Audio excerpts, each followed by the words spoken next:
बिस्मिल्लाहिर्रहमानिर्रहीम। अस्सलाम वालेकुम। हार्वर्ड एकेडमी की तरफ से आपको खुशामदीद कहते हैं। आज हम जिस टॉपिक का आगाज़ कर रहे हैं वो है पैडागोजी। तो पैडागोजी पे हम बात करेंगे। ये एक सबसे पहले तो वर्ड को प्रोनाउंस करना थोड़ा सा होता है। पैडागोजी इसको आपने प्रोनाउंस करना है और इसके बाद इसका एरिया कौन सा है। एरिया ये है कि आप ये देखें कि टीचर का और स्टूडेंट का जो रिलेशनशिप है और उस रिलेशनशिप को, यानी कि एक इंट्रोडक्टरी क्लास होती है टीचर की अपने स्टूडेंट्स के साथ, वहाँ से शुरू होता है और जब तक एक ये रिश्ता चलता रहता है एक इम्तिहान होने तक और उसके एग्ज़ाम और उस स्टूडेंट को असेस करने तक, और फिर उसने क्या लर्न किया। इसमें बहुत सारी चीज़ें आ जाती हैं और कितना अच्छा टीचर था, कितना उसने बेहतरीन इन्वायरमेंट बनाया, किस तरीके से उसने अपने आप को वेल इक्विप्ड था, वेल स्किल्ड था और अपनी स्किल को, अपनी इस नॉलेज की स्किल को, अपने इस इल्म को उसने किस बेहतर तरीके से कम्युनिकेट किया अपने तलबा को, अपने स्टूडेंट्स को। और फिर स्टूडेंट्स के साथ उसका रिलेशनशिप कैसा था, किस तरीके से उनके साथ पेश आता था, कैसे उनके साथ बात करता था, फिर वो स्टूडेंट उनको कैसे परसीव करते थे और वो जो बात करते थे किस हद तक उन तक कम्युनिकेट परफेक्टली होती थी और उन पे इफ़ेक्ट करती थी, उन पे असर अंदाज होती थी।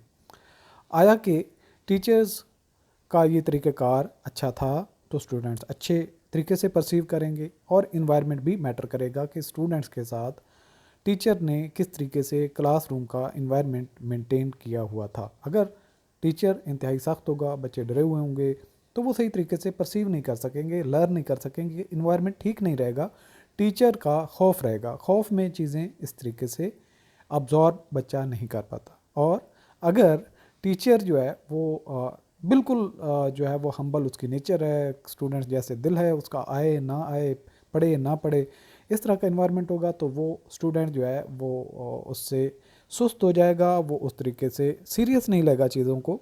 तो ये इन बिटवीन होना चाहिए, इंतहाई सख्त माहौल और इंतहाई नरम माहौल के दरमियान में आपको कहीं पोजीशन होना पड़ेगा कि बच्चे को एहसास ज़िम्मेदारी भी हो, आप उस तक अच्छे तरीके से कम्युनिकेट भी कर पाएँ और बच्चे को फोर्स भी हो कि उसने कुछ ना कुछ सीखना है, उसने कुछ ना कुछ करना है, जो उसको पढ़ाया समझाया जा रहा है उसको अच्छे तरीके से अगर वो कोशिश कर रहा है तो उसको समझ भी आ जाए।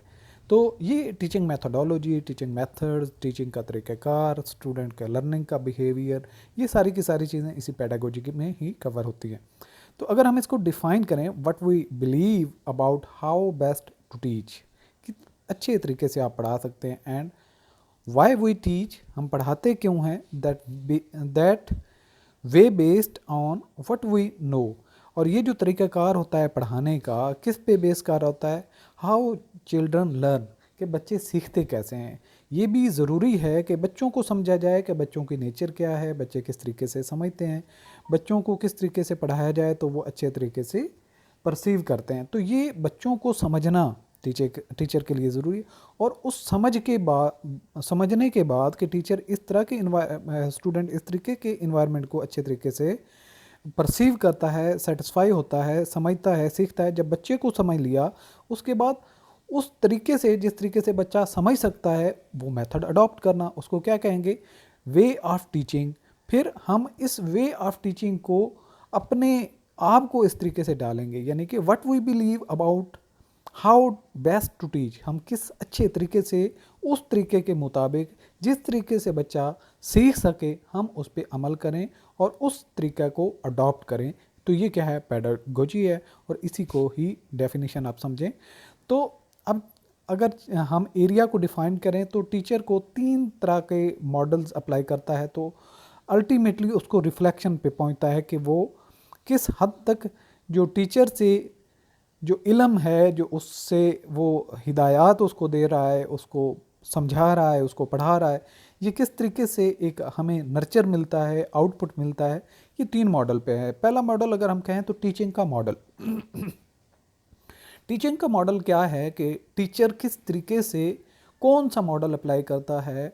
आया कि वो क्लास को एंगेज करता है, वाइट बोर्ड का यूज़ करता है, ब्लैक बोर्ड का यूज़ करता है, या फिर मल्टीमीडिया से आके पढ़ाता है और स्टूडेंट को कितना इन्वॉल्व करता है, स्टूडेंट को डरा के पढ़ाता है, उनको समझा के पढ़ाता है, उनको मोटिवेट करके पढ़ाता है, उनको प्यार से पढ़ाता है, तो ये सारी की सारी टीचिंग मॉडल्स में आ जाएंगी।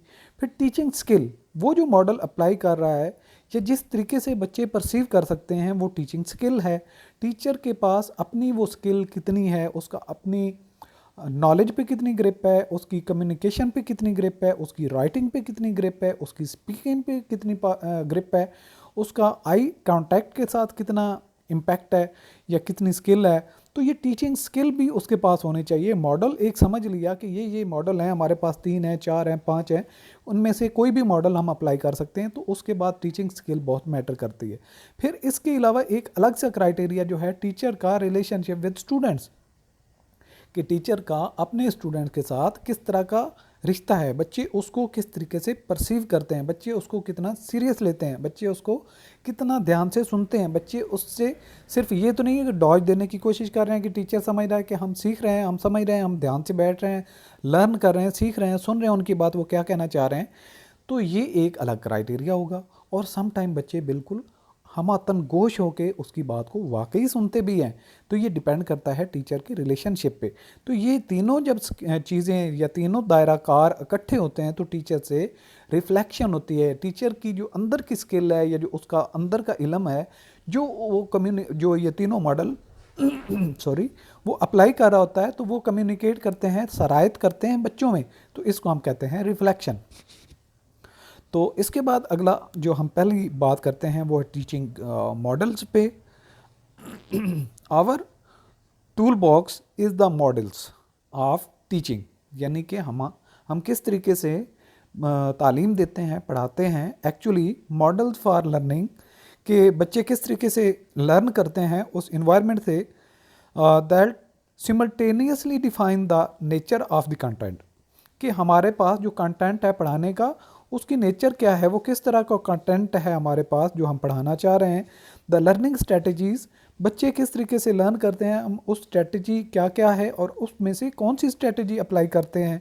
And the arrangement of social interaction, और हम इस लर्निंग के प्रोसेस को किस तरीके से सोशली एक इंटरेक्ट का इन्वायरमेंट बनाते हैं, यानी कि क्लासरूम।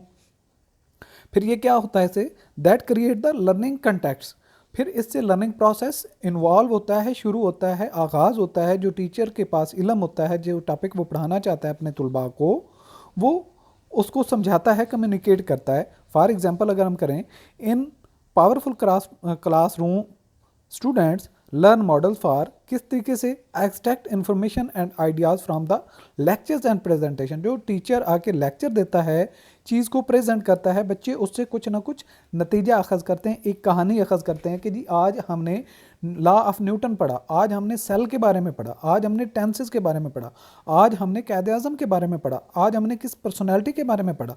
तो ये क्या होता है कि जो टीचर आके लेक्चर देता है, प्रेजेंटेशन देता है, बच्चा उससे एक्सट्रैक्ट करता है। ये डिपेंड करता है कि वो कौन सा मॉडल अप्लाई किया गया, और वो जो इन्फॉर्मेशन कम्युनिकेट कर रहा होता है टीचर, उससे बच्चा लर्न कर रहा होता है, मेमोराइज कर रहा होता है। और क्या होता है, इससे बिल्डिंग हाइपोथेसिस एंड थ्योरीज, वो थ्योरीज और हाइपोथेसिस बनाता है। यानी कि वो जो कहानी, इलामा इकबाल की कहानी अगर बताई, इलामा इकबाल की लाइफ के बारे में बताया, तो बच्चे उससे इंटरेक्ट करते हैं और सीखते हैं। तो फिर उनको भी पता होता है कि अगर इलामा इकबाल ने इतना मुताला करने के बाद इतना क्रिएटिव हो गया, तो हमें भी ये करना पड़ेगा। ये क्या है, हाइपोथेसिस। और फिर देखते हैं कि इलामा इकबाल वाकई को बड़ा अल्लाह ताला की तरफ से एक अजीम इंसान था, जिसको ये था कि क्या हम भी उस नक्शे कदम पे चलते हुए ऐसे बन सकते हैं। तो ये जब बच्चे अज्यूम करते हैं, प्रपोज करते हैं, अपने माइंड के अंदर प्रपोजल उनके आते हैं, तो ये क्या है, वो हाइपोथेसिस जनरेट कर रहे होते हैं। जी अगर हम ऐसे करेंगे तो इसका रिजल्ट ये होगा, अगर हम ये नहीं करेंगे तो इसका नुकसान हमें ये होगा। क्या है ये हाइपोथेसिस की थ्योरीज, बच्चे ऑटोमेटिकली, उनको नहीं पता कि वो क्या सोच रहे हैं, लेकिन ये चीज़ें चलती हैं उसके माइंड में। Attaining concept and how to invent them, फिर बच्चा सीखता है कि ये जो चीज़ हमें सिखाई गई, इससे अल्टीमेटली उनकी स्ट्रेंथ कहाँ पे बनी, उनका कंसेप्ट किस एरिया पे बना, उस एरिया पे वो किस तरीके से ग्रिप कर सकते हैं, और उससे वो नई चीज़ें अपनी ज़िंदगी में कैसे इन्वेंट करके एक अजीम और अच्छा इंसान और कामयाब बन सकते हैं, वो अपनी ज़िंदगी पे अप्लाई करते हैं बच्चे। Using metaphors to think creatively, कि जो कहानियाँ होती हैं, जो इस्तारे होते हैं, किनाया होते हैं, इशारे होते हैं, जो बच्चे को टीचर उसका दे रहा होता है, उनसे वो कहानियों से क्रिएटिविटी लेके चलते हैं, उनसे वो सीखते हैं। Working effectively with other to initiate and carry out cooperative task. ये बच्चे फिर आपस में मिल के काम करते हैं, टीचर से मिल के काम करते हैं, आपस में ग्रुप बनाते हैं, एक कम्बिनेशन बनाते हैं और एक दूसरे से जो है वो इनिशिएट करने के लिए एक दूसरे से कोऑपरेट करते हैं कि ये मिल के हम काम करते हैं, हम ये मुझे मसला आ रहा है, मेरी यहाँ पे हेल्प करो। वो इनिशिएट करते हैं, एक दूसरे से कोऑपरेट करते हैं और जो उनको दिया गया काम हो वो उसको कंप्लीट करने के लिए अपनी एक ग्रुपिंग करते हैं और मिल के सोचना शुरू करते हैं। तो इस तरीके से ये प्रोसेस फिर आगे चलना शुरू हो जाता है। तो ओवरऑल अगर हम बात करें तो जो पूरी टीचर जब पढ़ाता है तो पूरी क्लास के लर्निंग का प्रोसेस ये कर्व होता है। अगर उसको एक ग्रुप की बात करें तो एक ग्रुप उसको ज़्यादा परसीव कर रहा होता है और अगर हम एक इंडिविजुअल की बात करें तो उसकी परसेप्शन और भी बढ़ जाती है। हम दूसरे एंगल से ये भी कह सकते हैं जब टीचर एक बच्चे को कंसंट्रेट कर रहा होता है तो उसकी मेथोडोलॉजी उसी को फोकस कर रही होती है और उसका लर्निंग प्रोसेस बढ़ जाता है। और जब ये ग्रुप एक से बढ़ के 3, 4, 5 तक चला जाता है तो लर्निंग प्रोसेस जो है वो थोड़ा सा नीचे चला जाता है, क्योंकि हर बच्चे की एक मेंटालिटी अलग से होती है और टीचर एक ही मेथड जब अप्लाई करेगा तो कुछ उसमें परसीव ज़्यादा करेंगे, कुछ बिल्कुल नहीं कर पाएंगे और कुछ दरमियाना करेंगे, तो ये कर्व नीचे आ जाता है। और जब इसी तरीके से क्लास की स्ट्रेंथ जो है 30 से ऊपर जाती है, 50 तक जाती है, 100 तक जाती है, व्हाट्सएवर, तो ये लर्निंग कर्व और भी नीचे चला जाता है। तो ये नंबर ऑफ स्टूडेंट्स की बेस पे लर्निंग का एक प्रोसेस जो होता है ये इम्पैक्ट इस पर होता है। लेकिन अच्छा टीचर वो ये होता है जो ये पूरी क्लास के लर्निंग के प्रोसेस को इंडिविजुअल के लेवल तक लेके जाने की कोशिश करे।